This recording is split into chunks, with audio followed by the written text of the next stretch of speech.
Hello, and welcome back to the Reactivist Podcast. I'm Marlena Shivo. If you missed it, Vivek Ramaswamy sat down with Fox News Business to talk about, in very broad terms, what his new role will entail. Are you expecting to close down entire agencies, like President Trump has talked about the Department of Education, for example? Are you going to be closing down departments? We expect mass reductions. We expect certain agencies to be deleted outright. We expect mass reductions in force in areas of the federal government that are bloated. Hey, Vivek, I know you're new to Washington, but I can tell you that they already got rid of the bloat. And in other news, RFK Jr. Did RFK Jr. produce some of these strangest headlines in the history of presidential campaigns? He sure did. Does RFK Jr. have a strange, is one way of describing it, penchant for carrying dead animals in his car? He sure does. The guy who said he would stop research into infectious diseases would be in charge of the agency that studies infectious diseases. But if that wasn't enough, a picture has surfaced of RFK Jr., Elon Musk, and Donald Trump eating McDonald's. This is also on the heels of RFK saying that he wants to place regulations on Coca-Cola, replacing high fructose corn syrup. I have to say that slowly. I can't say it fast. High fructose corn syrup. Blah, blah, blah, blah. Can you do it? I can't. Anyway, he wants to replace high fructose corn syrup with cane sugar. And in the photo, he's sitting there with a Coke as well. When asked about the photo, he said it's really rough on the campaign trail. All you get is a choice of McDonald's or a bucket of KFC. Okay, you're sitting with Elon Musk, Donald Trump, and yourself. I feel like you guys could come up with a little bit of extra change to get yourself something healthier. Elon Musk is the guy who had a rocket booster land into a claw, okay? Something that had never been done before. I feel he may have the resources to find someone who could maybe hijack a vegetable or two. Give me a break. Many outlets talked about this photograph, one of them being the New York Post, and they had a two-shot, the shot of them eating McDonald's, and then they just had a photo of RFK topless. I don't know why. I truly don't know why.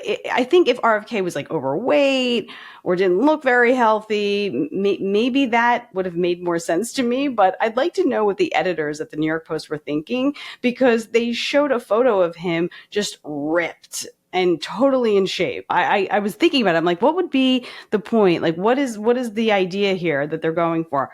I can't come up with it. And let's get real, RFK Jr. The reason you're eating it, you're sucking up to the boss. Just say it. Or maybe you like McDonald's and fast food from time to time isn't that big of a deal. But listen, if I was RFK Jr., regardless if he eats McDonald's once a year, once every 2 years, this is like PR 101. If you're the guy who's saying that you're going to make food healthier in America, when someone holds up a camera and you've got a whole display of McDonald's in front of you, that's the moment you get up and go to the bathroom. And just so you guys know for future, McDonald's sells salads. And in New York, Governor Kathy Hochul made an announcement that she's going to save you money by charging you money. Take a listen. As governor, it is my job to make decisions that take into account the needs of all working New Yorkers. So I made the decision to put the congestion pricing program on pause while we devise a different path forward.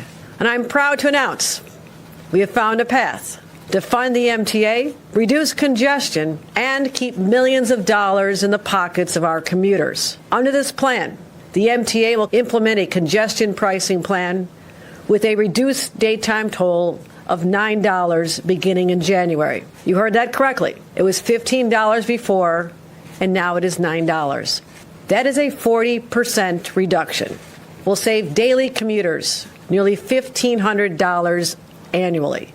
You got to give her credit. She's really trying to sell this. I mean, the original rate that they discussed and that was on the table and that was very controversial was $15. So they put a pause on that plan, and now they're going to charge $9, which, by the way, is up from $0. Okay, just to be clear, it was 0, now it's 9. So to say you're saving people 40%, of what they would have been charged but never actually were, you're saving people 40% of a proposed price of $15, but charging them $9 more than they were already paying. Let me say this. People who don't take the MTA now aren't going to start doing it now. They just aren't.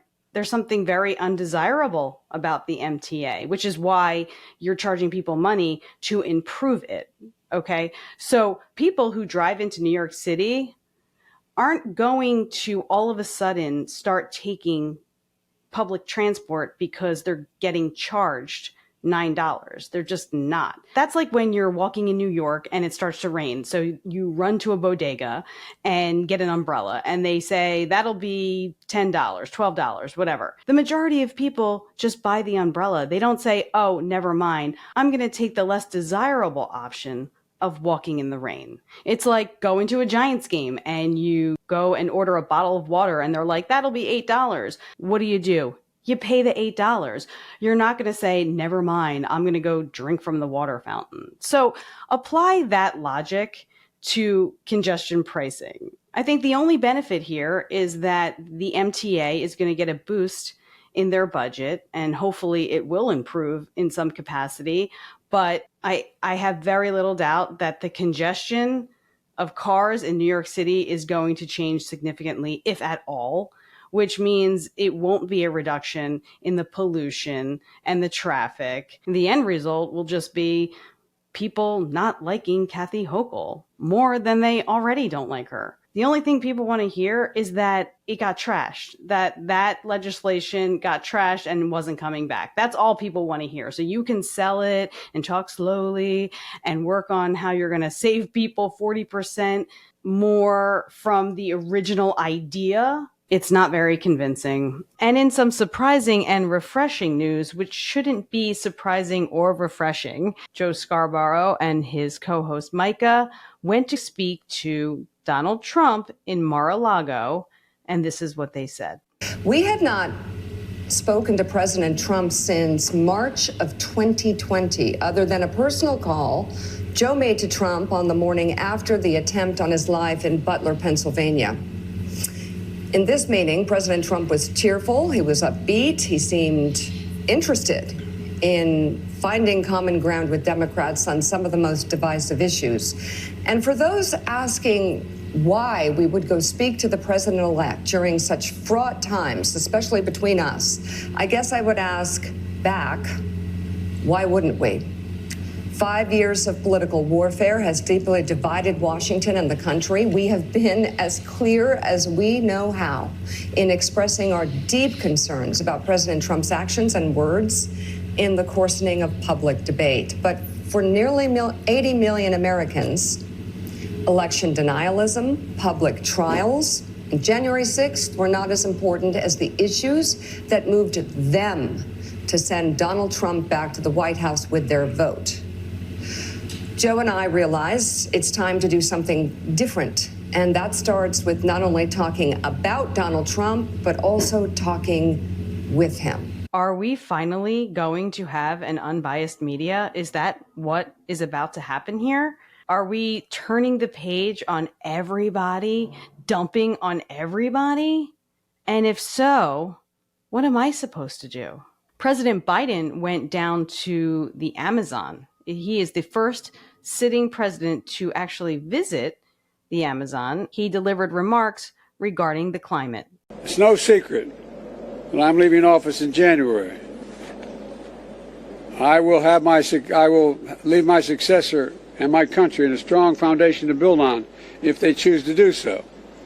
It's true, some may seek to deny or delay the clean energy revolution that's underway in America. But nobody can reverse it. Nobody.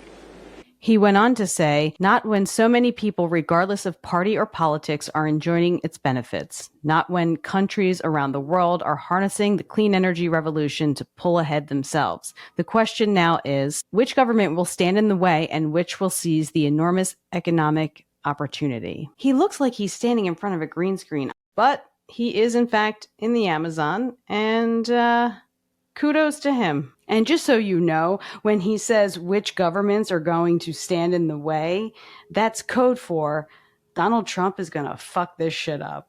It's been about 2 weeks since Trump was reelected, and as we know, and we've seen online, that emotions have been running high. So I think it's a decent time to check in and see how the libs of TikTok are handling things. Well, the liberals have Trump derangement syndrome. Yeah, we do. I'm not going to sleep until I have made every MAGA in the 3-mile radius cry. We're going to do personal harm upon their psyches. Demure and mindful are out. Resisting while kicking and screaming are in. We're going feral. See, this is the kind of stuff that doesn't help the Democratic Party at all. And I'm not saying that you can't have a voice, but videos like this don't move the needle. Your strategy is to dedicate your entire channel to what? Walking down the street, speaking angrily into your cell phone that is in selfie mode. And how is that going to make a change? I really don't understand what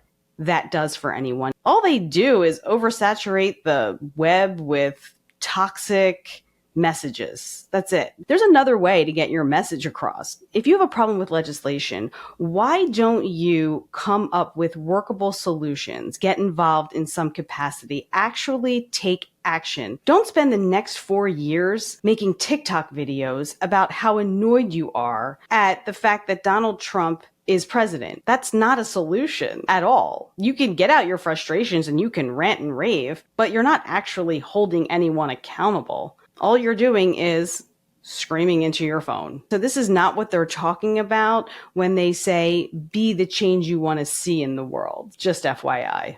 And again, the approach to the messaging is just off the rails. And this is one of the more tame videos on Libs of TikTok. But I'm going to play that video back one more time, and I'm going to show you what it feels like and what it sounds like when I'm listening to it.